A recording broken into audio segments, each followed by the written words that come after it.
बिस्मिल्लाहिर्रहमानिर्रहीम। मोहतरम शहबाज शरीफ साहब, मोहतरम मेंबरान सेनेट, कौमी असम्बली, मैं सबसे पहले तो अपने मुंतखब होने वाले कौमी असम्बली के तमाम मेंबरान को मुबारकबाद पेश करता हूँ और समझता हूँ कि एक बहुत सख्त लड़ाई लड़ के आप यहाँ पे पहुँचे हैं। शहबाज साहब ने जो अभी गुफ्तगू की है वो यकीनन बहुत उम्दा गुफ्तगू थी और बड़े जोश व खरोश में उन्होंने अपनी तकरीर की है। मैं इस हॉल में कई सालों से आ जा रहा हूँ और सबसे पहले तो मैं 1990 में यहाँ पे आया था। आप में से कई हजरात उस वक्त मेरे साथी थे। जी, मैं 1990 की बात कर रहा हूँ। 1990 का उन्होंने 1990 की बात की मैंने और उसके बाद फिर आते जाते रहे। लेकिन अल्लाह का शुक्र है कि हमारा पहला दौर भी एक बहुत अच्छा दौर था और बड़े बड़े मंसूबों का आगाज़ उसी दौर से शुरू हुआ था। अगला दौर हमारा एक फिर बहुत अच्छा दौर था और तकरीबन 2/3 मेजॉरिटी के साथ हम अगला दौर जीत कर आए थे और उसमें फिर अल्लाह ताला ने हमें हिम्मत दी और पाकिस्तान एक न्यूक्लियर ताकत भी बना।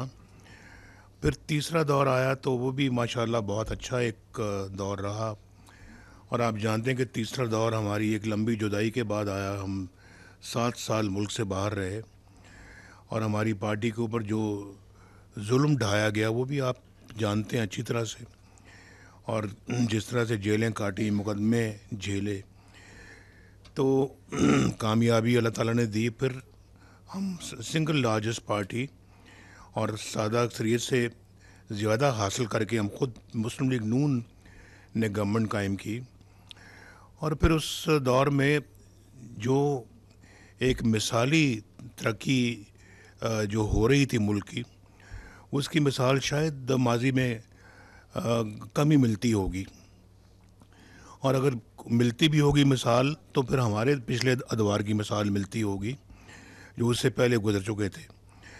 लेकिन मैं ये समझता हूँ कि हमने आपका वास्ता जो है वो इस दफ़ा भी एक ऐसे लोगों से पड़ा है जिनकी जहनीत मुझे आज तक समझ नहीं आई, और वो लोग हैं कि पिछला इलेक्शन जब हम जीते 2013 वाला, तो शुरू से ही धांधली धांधली धांधली की रट लगनी शुरू हो गई। 35 पंक्चर का आपने सुना होगा, वो हर रोज़ 35 पंक्चर की बात किया करते थे। और फिर गवर्नमेंट जब बनी, गवर्नमेंट से पहले अभी वो इलेक्शन कैंपेन चल रही थी, तो वो ज़ख्मी हो गए इलेक्शन कैंपेन में नीचे गिर के। हम सबसे पहले पहुंचे हस्पताल में उनकी मजाज पुरसी के लिए। हमने अपनी इलेक्शन कैंपेन को 24 घंटे के लिए बंद कर दिया। जब गवर्नमेंट हमारी जीत गई, हमारी पार्टी जीत गई, तो उसके बाद फिर मैं उनके घर गया। यानी मैं ये समझता हूँ, और जो कि मैं समझता रहा हूँ, कि सारी सियासी ताकतों को एक किसी अपना ख़ास एजेंडे के लिए काम करना चाहिए। अपनी अपनी सियासत ज़रूर करें, सियासत में मुखालफत भी उसका एक जुज़्व है, वो ज़रूर करें, लेकिन पाकिस्तान को और निज़ाम को ख़तरे में न डालें। मैं घर यहाँ पर गया, जानते हैं सब, बनी गाला में, और फिर अपना वहाँ पे मीटिंग हुई और हमने डिस्कस किया कि जी सबको मिल के इकट्ठे चलना है, तो तय हुआ कि जी इकट्ठे चलेंगे। और उसके बाद हमने अपना काम शुरू किया। हम अपना मसरूफ़ हो गए बिजली की लोड शेडिंग के ख़ात्मे के लिए, क्योंकि वो वादा था हमारा कौम से। और जब कौम से वादा किया था तो मुझे मालूम था कि इतना पैसा पाकिस्तान के ख़जाने में नहीं है कि हम एक या दो पावर प्लांट से ज़्यादा लगा सकें। हमें इस बात का शिद्दत से एहसास था कि इसके लिए हमें यकीनन और भी ज़राए तलाश करने पड़ेंगे, जो या अपना पेट काट के हमें बिजली के कारखाने लगाने पड़ेंगे, क्योंकि बिजली की लोड शेडिंग जो है वो संगीन तरीन मसला था। उस वक्त दहशत गर्दी एक संगीन तरीन मसला था, और पाकिस्तान की इकॉनमी को संभालना एक बहुत बड़ा मसला था। डार साहब बैठे हुए जानते हैं कि उस वक्त पाकिस्तान डिफ़ॉल्ट के करीब था। उस वक्त पाकिस्तान फाइटफ के अंदर ग्रे लिस्ट में आ चुका था, और उसको बाद हमने वाइट में लेके आए। और फिर उसके बाद हमने जो है वो ये इन सारे मसाइल को हल करने के लिए अपना काम शुरू किया। अभी मैं बनी गाला में उनको मिलकर आ रहा हूँ, तो चंद हफ्तों के बाद पता लगता है जी कि इत्तेहाद बन गया है लंदन में, और वो मौलाना ताहिरुल कादरी साहब भी और मौसूफ भी और फिर कुछ और लोग भी उसके बाद वो पाकिस्तान के अंदर धरनों का प्रोग्राम बना रहे हैं। मैंने कहा मैं तो भी चंद दिन पहले तो मैं मिल के आया हूँ, धरने किस बात के? तो क्यों धरनों की कौन सा माहौल है? तो देखते देखते धरने शुरू हो गए, और धरने आपने भी देखे, मैंने भी देखा। कहा गया कि इस वज़ीर आज़म के गले में पट्टा डाल के हम यहाँ से प्राइम मिनिस्टर हाउस से खींच कर बाहर लाएंगे। मैं उन दिनों में कहीं छोड़ के नहीं गया, मैं प्राइम मिनिस्टर हाउस में ही रहा। और मुझे मेरे लोगों ने कहा जी कि आप यहाँ से कम शिफ्ट हो जाएं या लाहौर चले जाएं कुछ दिनों के लिए। मैंने कहा नहीं, इधर ही रहेंगे। धरने शुरू हो गए, और उधर से दहशत गर्दी एक ज़ोरों पे थी, उधर से लोड शेडिंग ज़ोरों पे थी, उधर से हमने मोटरवेज बनानी थी, हमने कई दूसरे मंसूबे लॉन्च करने थे जो कि हमने किए।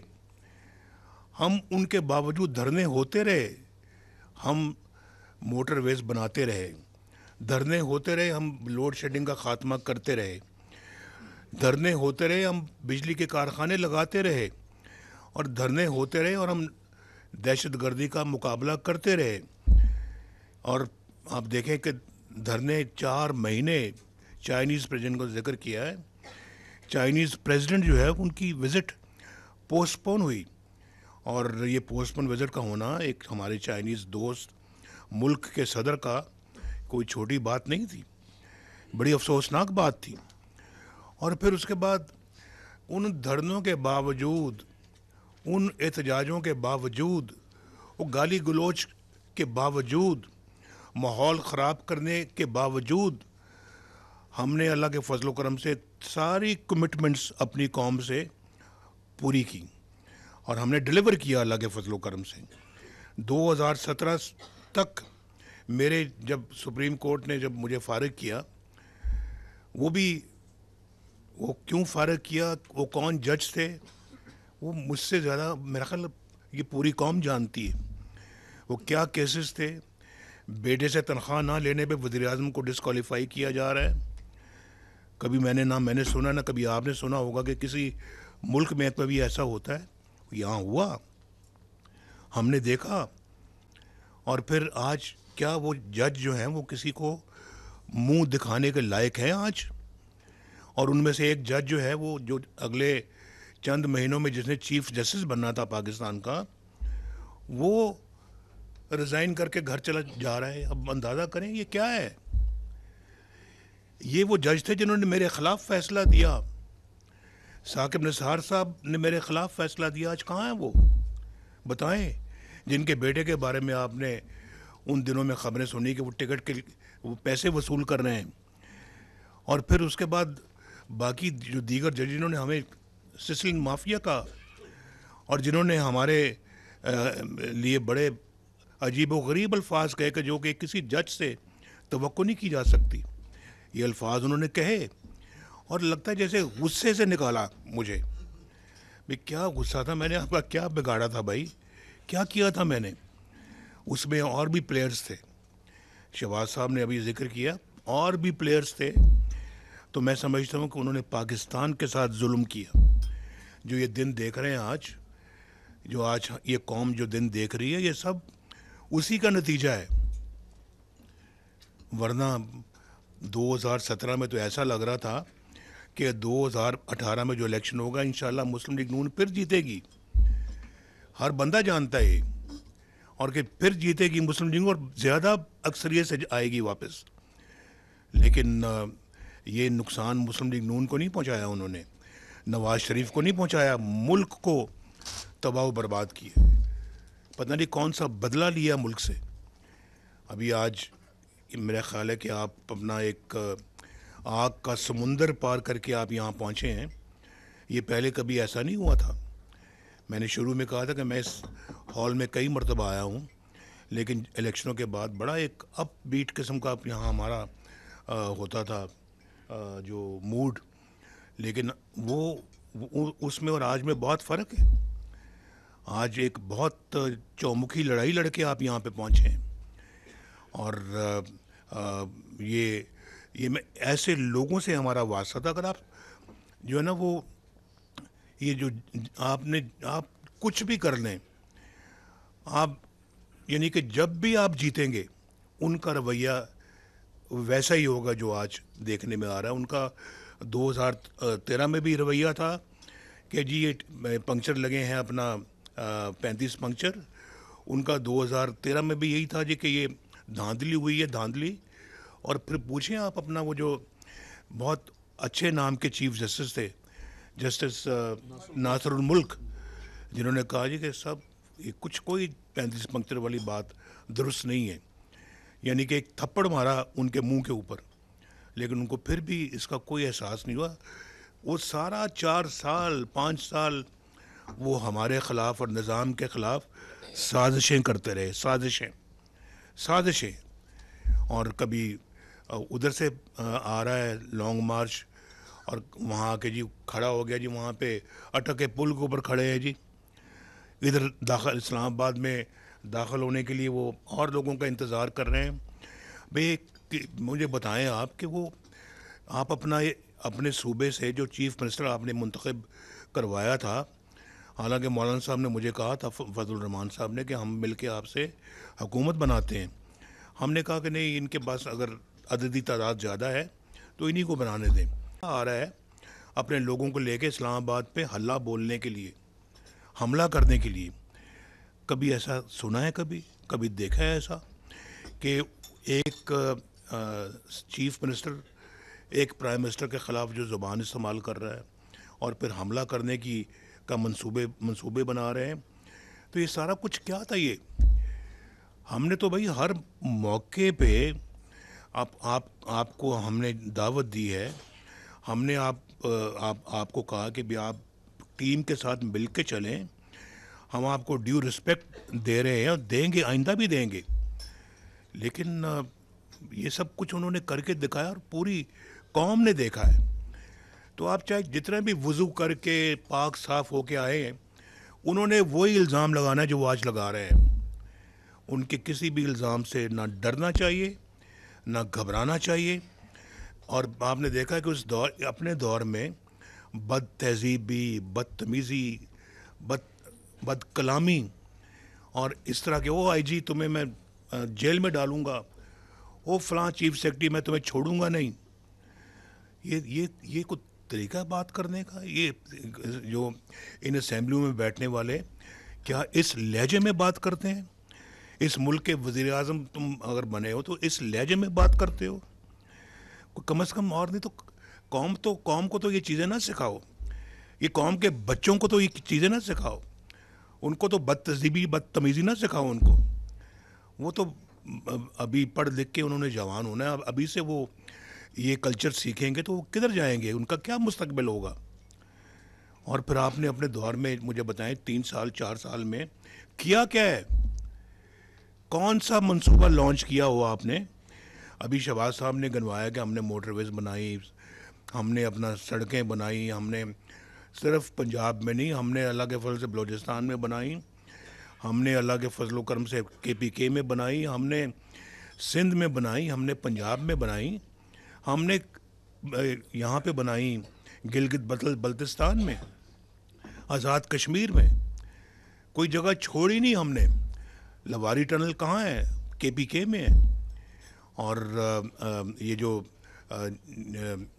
गिलगित स्कर्दू जो हाईवे वो कहाँ है, जिस पे 50-60 अरब रुपया लगा था, 3-4 अरब रुपया उस सूबे का बजट है, एक मंसूबे पे हमने 50 अरब लगा दिया।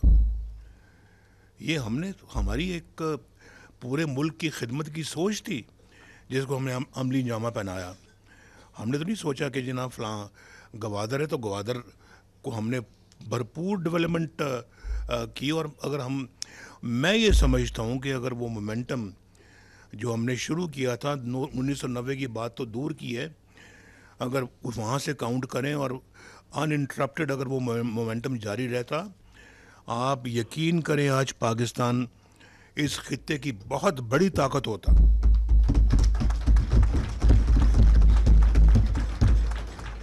हम तो कब के 20 जो G20 हो गई, G20 है ना, G20 में पहुंच चुके होते कब के। और चलें 1990 छोड़े, 24 नंबर पे हम आ चुके थे, तो 20 पे आना तो मुश्किल बात नहीं थी।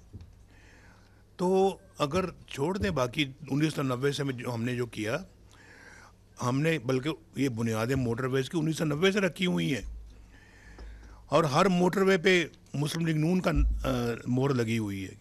किसी और की मोहर बता दें अगर कोई है तो हम बिल्कुल हम तस्लीम करेंगे। हर बड़े मंसूबे पे मुस्लिम लीग नून की मोहर लगी हुई है। ये मैं कह रहा हूँ, शहबाज शरीफ साहब ने अभी कहा है। तो मैं समझता हूँ जी कि हमने तो अल्लाह के फजलो करम से अपना जो है वो सारा ज़ोर डेवलपमेंट पे लगाया, पाकिस्तानियों की फलाह बहबूद पे लगाया। 10-10 रुपए किलो सब्ज़ियाँ बिकती थी उस ज़माने में, और 1.5-2 रुपए यूनिट बिजली का रेट था, और डॉलर 104 रुपए पे बांध के रखा हुआ था हमने। कौन नहीं, सब ये सब कौन बातें आप जानते नहीं। और किसके ज़माने में डॉलर 104 से बाहर निकला और फिर 150-200 से भी आगे तजावज़ कर गया। ये याद रखें, ये बहुत बड़ा जुल्म ढाया अपने मुल्क के ऊपर हमने। और जो भी इनको लेके आए, जो भी इनके साथ मिलके जिन्होंने इनको आकर लाभ बिठाया, वो पाकिस्तान के बहुत बड़े मुजरिम हैं। और आज पाकिस्तान को ठीक करना एक जान जोखों का काम नज़र आता है, इतना मुश्किल काम नज़र आता है। मैं तो शहबाज शरीफ साहब को बहुत शाबाश देता हूँ, जो इन्होंने जिस तरह से वो 1.5 साल चलाया है मामलात को और पाकिस्तान को डिफ़ॉल्ट से बचाया है। मैं समझता हूँ कि इन्हीं का हौसला है, इन्हीं की हिम्मत है जिन्होंने करके दिखाया है, और पाकिस्तान को मुश्किलों से जो है ना वो निकालने की भरपूर कोशिश की इन्होंने।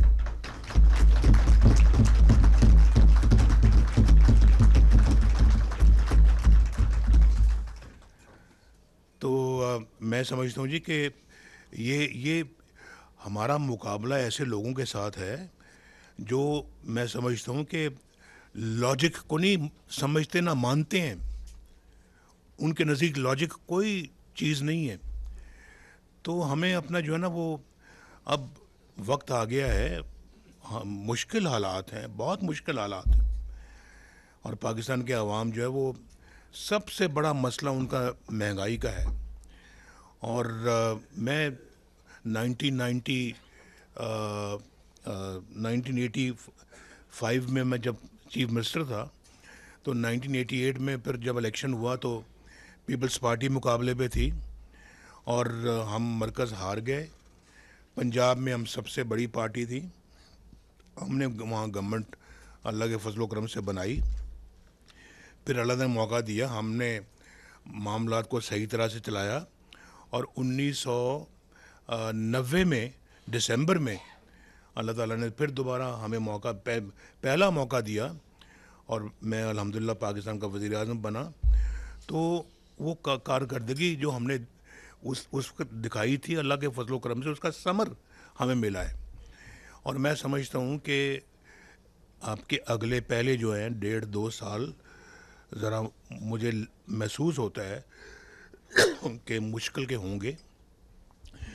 इस मुश्किल में हमने बिल्कुल इस तरह से रहना है जी, एक होकर, और अपने मुखालफिन का भरपूर मुकाबला करना है।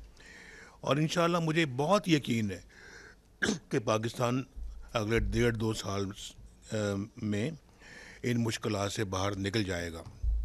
और इंशाअल्लाह निकल जाएगा। और फिर उसके बाद आप बहुत सारे ऐसे काम कर सकते हैं जो कि आपके नज़दीक और कौम के नज़दीक बहुत अहमियत के हामिल होंगे। हमने मिलकर पाकिस्तान के ज़ख्म भरने हैं। पाकिस्तान बहुत ज़ख्मी है, इस वक्त बहुत ज़ख्मी है। और मैं पिछले कई डेकेड से, कई दहाइयों से मैं ये देख रहा हूँ, इस तरह का ज़ख्मी पाकिस्तान मैंने पहले कभी नहीं देखा। तो इस मुल्क को मुसीबतों से निकालना है, इस मुल्क को मुश्किलों से हमने निकालना है। और मैं ये समझता हूँ कि ये 1.5-2 साल डिफ़िकल्ट होंगे, जिसमें डिफ़िकल्ट फ़ैसले भी करने पड़ेंगे आपको, लेकिन इंशाअल्लाह आप उसके बाद यकीनन अल्लाह के फजल करम से निकलेंगे। लेकिन नीयत नेक होनी चाहिए। नीयत अगर नेक होगी तो अल्लाह ताला ज़रूर आपकी मदद करेगा। हमने 24 करोड़ आवाम को सुकून देना है, बिजली गैस के बिलों को कम करना है, अपनी रुपए की कीमत को ठीक करना है, मुल्क के अंदर जो है वो ये जो पाकिस्तान को अपने पाँव पे खड़ा करना है अपने। और फिर वो बहुत तदब्बुर के साथ एक सोचे समझे एजेंडे के तहत अगर आप चलेंगे तो इंशाअल्लाह बिल्कुल ये सफ़र बड़ा आसान हो जाएगा। मैं यकीनन शहबाज साहब की बहुत तारीफ़ करूँगा कि जिस हिम्मत हौसले के साथ इन्होंने ये पिछला 1.5 साल गुजारा है, इन्हीं की हिम्मत है। इनकी जगह मैं होता तो मैं शायद ना चल सकता। और अभी भी अल्लाह के फजल करम से इन हालात में माशाअल्लाह शहबाज शरीफ इज़ द बेस्ट चॉइस। और मुझे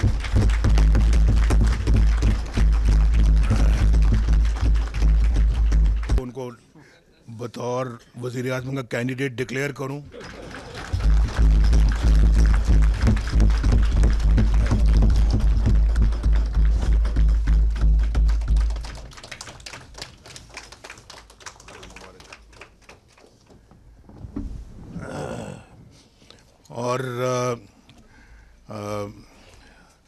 और इनके साथ साथ जनाब सरदार एयाज सादिक साहब जो है वो उनको बतौर स्पीकर के अपना उम्मीदवार करेंगे।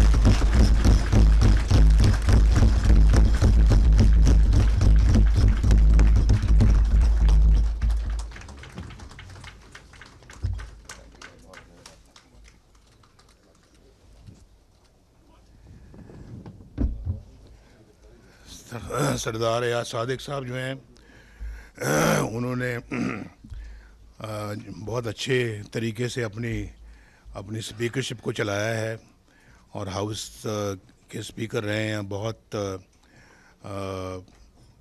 कामयाब स्पीकर के तौर के ऊपर उन्होंने अपना वक्त गुजारा है। और एक काबिल भी हैं, अहलियत भी है, सलाहियत भी है, तजुर्बा भी है और पार्टी के साथ कमिटमेंट भी है। और मुझे यकीन है इंशाल्लाह कि वो भी ऐसे हालात में एक बेहतरीन स्पीकर के तौर के ऊपर एक दफ़ा फिर उभरेंगे।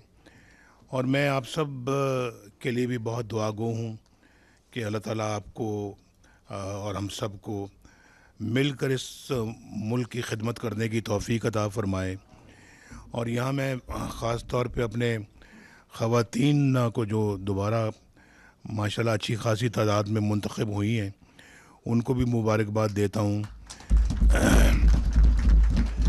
अपने जो माइनॉरिटी भाइयों को या कोई बहन है तो उनको भी मैं दिल की गहराइयों से मुबारकबाद देता हूँ कि दोबारा मुंतखब हुए हैं। और उसके साथ साथ जो है वो इनको देख के बड़ा खुश हो रहा हूँ मैं, कोयटा से जो जीत के आए हैं तो लेकिन और उन तमाम अपने हजरात को, इंडिपेंडेंट हजरात को, दोस्तों को, साथियों को मैं वेलकम करता हूँ जी दिल की गहराइयों से, जो जिन्होंने मुस्लिम लीग नून ज्वाइन की है, और उनका शुक्रिया अदा करता हूँ। और मुझे यकीन है इंशाल्लाह आप में उनमें कोई तमीज़ तफरीक नहीं है, इंशाल्लाह वो भी हमारे उसी तरह साथी हैं जैसे कि आप साथी हैं। तो मैं सबको वेलकम करता हूँ और मैं उम्मीद करता हूँ कि अल्लाह ताला हमारी रहनुमाई फरमाएगा, हमें नेक नीयत रखेगा और पाकिस्तान को हमारे ज़रिए से एक दफ़ा फिर तरक्की का इंशाल्लाह मौका देगा। अल्लाह